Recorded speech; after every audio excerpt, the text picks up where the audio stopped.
नमस्कार, भारत की आवाज देख रहे हैं आप। नमस्कार।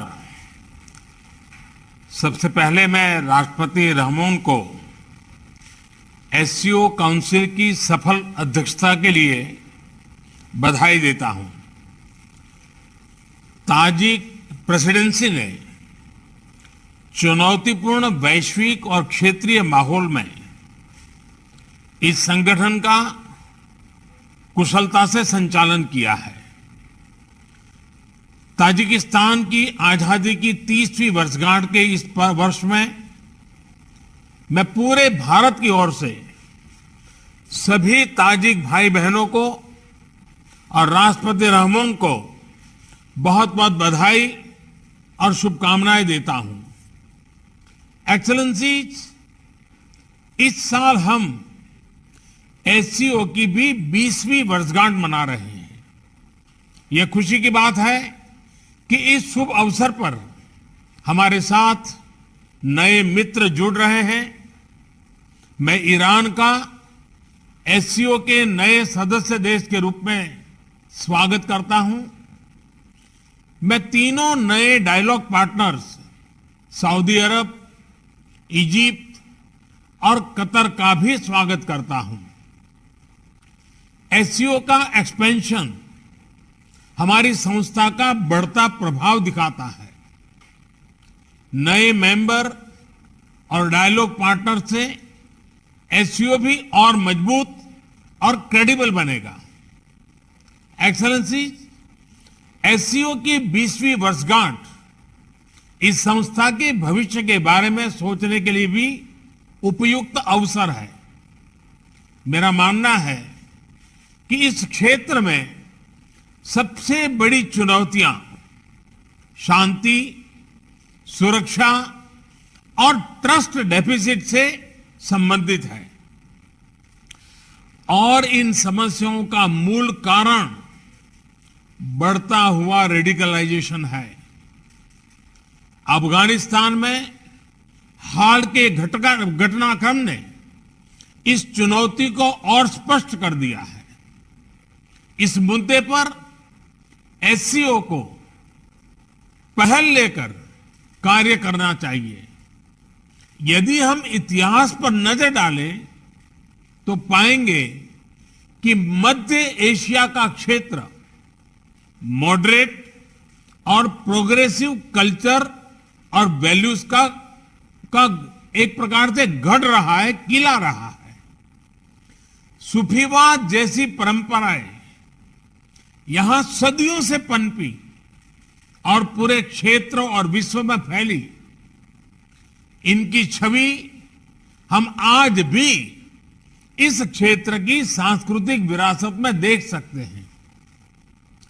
मध्य एशिया की इस ऐतिहासिक धरोहर के आधार पर एससीओ को रेडिकलाइजेशन और एक्सट्रीमिज्म से लड़ने का एक साझा टेम्पलेट डेवलप करना चाहिए।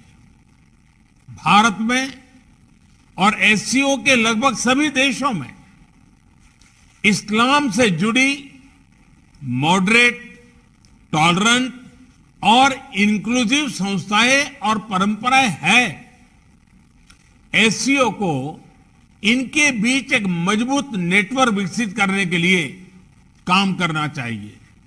इस संदर्भ में मैं एससीओ के रैट्स मैकेनिज्म द्वारा किए जा रहे उपयोगी कार्य की प्रशंसा करता हूं। भारत ने एससीओ रैट्स की अपनी अध्यक्षता के दौरान जो कैलेंडर ऑफ एक्टिविटीज प्रस्तावित की है, उन पर हमें सभी एससीओ पार्टनर्स के सक्रिय सहयोग की अपेक्षा है।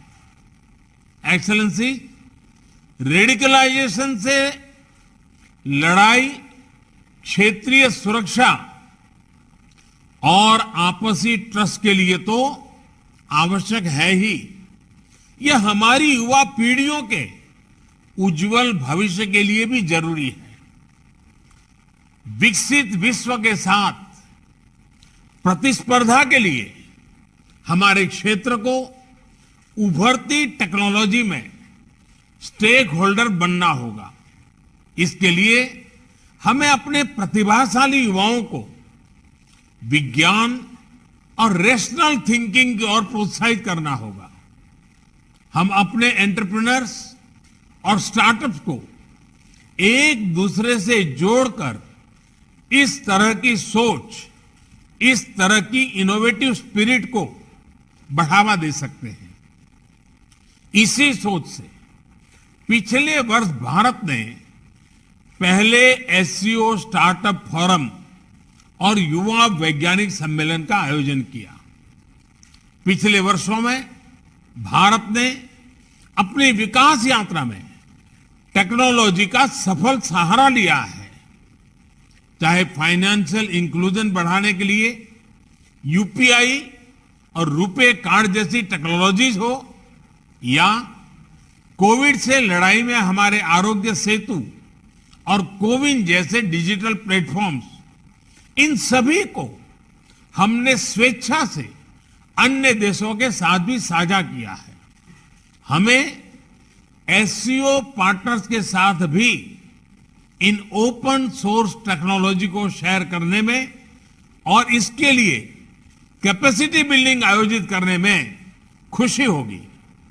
एक्सेलेंसी, रेडिकलाइजेशन और असुरक्षा के कारण इस क्षेत्र का विशाल आर्थिक पोटेंशियल भी अनटैप रह गया है।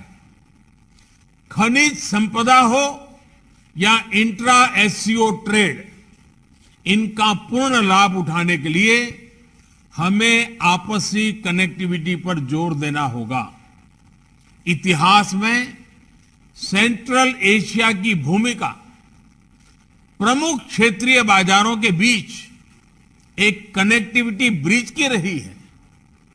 यही इस क्षेत्र की समृद्धि का भी आधार था। भारत सेंट्रल एशिया के साथ अपनी कनेक्टिविटी बढ़ाने के लिए प्रतिबद्ध है। हमारा मानना है कि लैंडलॉक्ड सेंट्रल एशियाई देशों को भारत के विशाल बाजार से जुड़कर अपार लाभ हो सकता है।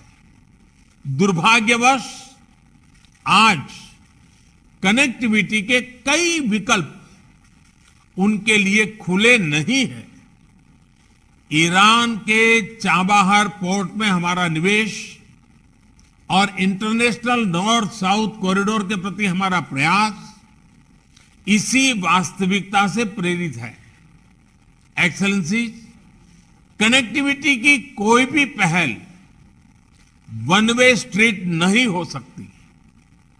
आपसी ट्रस्ट सुनिश्चित करने के लिए कनेक्टिविटी प्रोजेक्ट्स को कंसल्टेटिव, पारदर्शी और पार्टिसिपेटरी होना चाहिए। इनमें सभी देशों की टेरिटोरियल इंटीग्रिटी का सम्मान निहित होना चाहिए।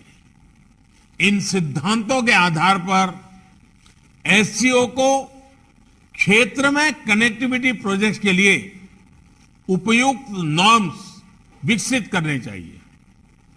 इसी से हम इस क्षेत्र की पारंपरिक कनेक्टिविटी को पुनः स्थापित कर पाएंगे और तभी कनेक्टिविटी प्रोजेक्ट्स हमें जोड़ने का काम करेगी, न कि हमारे बीच दूरी बढ़ाने का।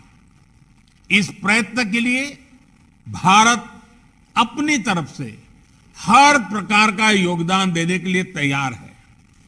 एक्सेलेंसी, एससीओ की सफलता का एक मुख्य कारण यह है कि इसका मूल फोकस क्षेत्र की प्राथमिकताओं पर रहा है। रेडिकलाइजेशन, कनेक्टिविटी और पीपल टू पीपल संबंधों पर मेरे सुझाव एससीओ की इसी भूमिका को और सबल बनाएंगे। अपनी बात समाप्त करने से पहले मैं हमारे मेजबान राष्ट्रपति रहमान का एक बार फिर धन्यवाद करता हूं। उन्होंने इस हाइब्रिड फॉर्मेट की चुनौती के बावजूद इस सम्मेलन का बेहतरीन आयोजन और संचालन किया है। मैं आगामी अध्यक्ष उज्बेकिस्तान को भी शुभकामनाएं देता हूं और भारत के सहयोग का आश्वासन देता हूं। अगर आपको हमारा ये वीडियो अच्छा लगा है तो प्लीज़ लाइक, शेयर और सब्सक्राइब करना ना भूलें।